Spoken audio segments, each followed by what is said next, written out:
Viewer, the irony is almost poetic. Imagine a country like Canada that's grappling with actual, tangible foreign interference. Chinese election meddling, Russian espionage, Saudi economic blackmail. And yet, when it comes to pointing fingers, the Trudeau government has decided to zero in on a TV show.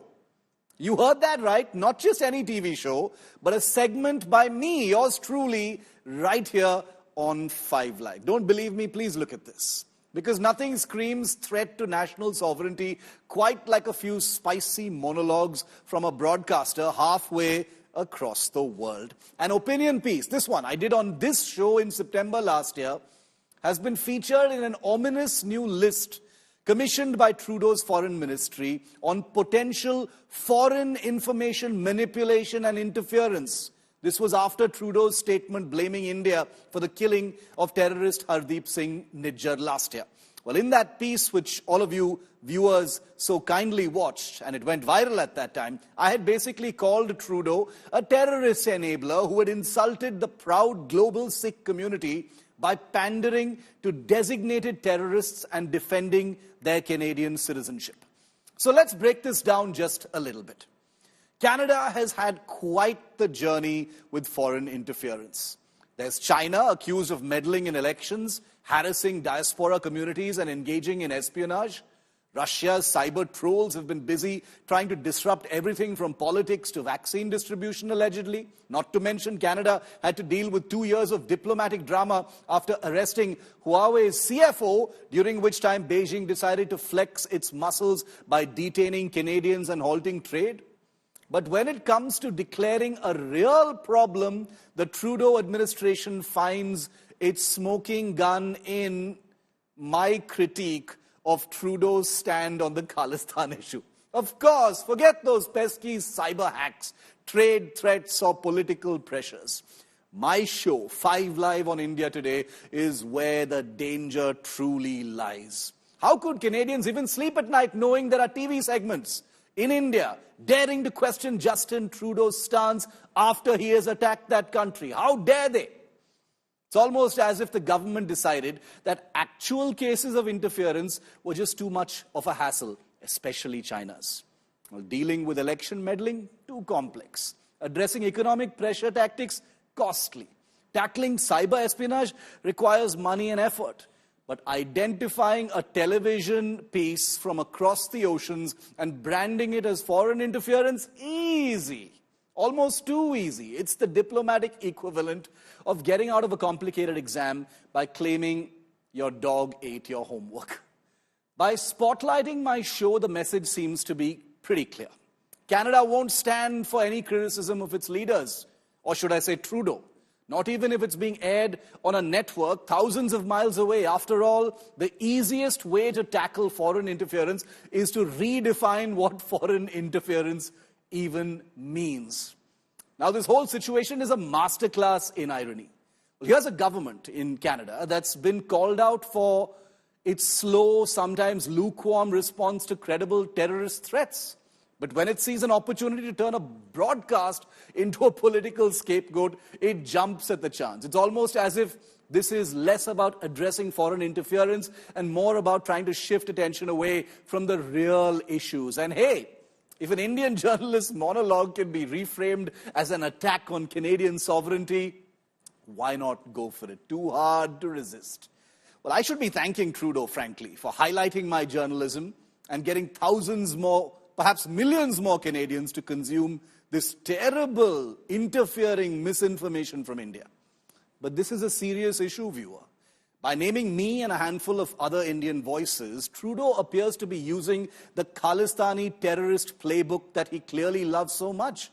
Release lists, paint targets, make dangerous suggestions of intent, when all that I've really done is put the spotlight on some uncomfortable realities about Trudeau's politics.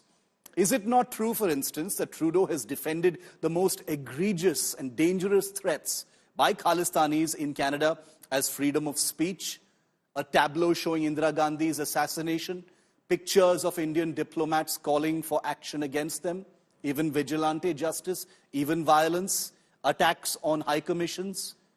Is it not true that Trudeau's PMO is in touch with designated Khalistani terrorists and gangsters?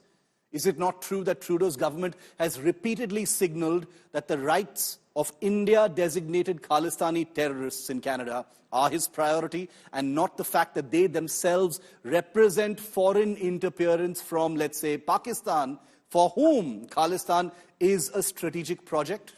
Is it not true that a shameless MP from Trudeau's party, Sukh Dhaliwal, is currently sponsoring a petition to open a new investigation into the 1985 Air India Kanishka bombing because he wants a different verdict from the two previous verdicts which have nailed Khalistani terrorists who live or lived in Canada? The one thing we know for sure is this, viewer. Trudeau does not like the truth. And he particularly detests the truth that surrounds him in Canada right now. And by publishing lists of this kind, a list on which I am featured, it is clear that he will go to any extent to distract, divert, and dodge from it. And here's my promise. I will continue to put the spotlight on him no matter how many lists Trudeau decides to put out. It's within your security agencies. You should be looking into how much they know. You should be engaging. It's, no, tell us what you know. Show us the evidence. And at that point, it was primarily intelligence, not hard evidentiary proof. Massive embarrassment for Canada. Trudeau, who has time and again blamed India for Khalistani terrorist Nijjar's murder, has admitted that he never really had any proof. Last week at the G20. All this while, he was just pointing fingers at India on merely the intel that he got without having any solid evidence on India's role. Work behind the scenes to try and get India to cooperate with us. Their asks of us was, well, how much do you know? Give us the evidence you have on this. And our response was, well, it's within your security agencies. You should be looking into how much they know. You should be engaging. It's, no, tell us what you know. Show us the evidence. And at that point, it was primarily intelligence, not hard evidentiary proof. Trudeau, who has launched a full-scale tirade against India, found himself facing a massive loss of face after the big admission. In a sharply worded statement, a vindicated India called out Trudeau's falsehood. India said the Canadian Prime Minister has been misleading since the very beginning, thereby jeopardizing ties with India. We have a large Indian diaspora in Canada, which is the bridge through which we maintain very strong people-to-people links with Canada. We hope, this particular crisis has been precipitated by Trudeau government's baseless allegations. At the end of last week, I highlighted... Trudeau, however, continued targeting India, saying he could have made G20 summit very uncomfortable for Prime Minister Modi by speaking about the claims out in open, in front of the world leaders. As we approached the end of August and September, the big thing that was happening was India was itself hosting the leader of the summit of the advanced economies of the world, the G20. So it was a big moment for India, welcoming the world, all the leaders of the world to Delhi for a very important summit. And we had the opportunity of making it a very uncomfortable summit for India if we went public with these allegations ahead of time. We chose not to. Trudeau, who's accused of winning 2 polls with Chinese interference, is facing heat back home too, with growing calls for his removal from within his party. Trudeau's conservative rival, Pierre Poilievre, asked him to come clean on his China link. Trudeau's admissions, however, give credence to India's charge that he's deliberately smearing India for gains in upcoming Canada polls. Bureau Report, India Today.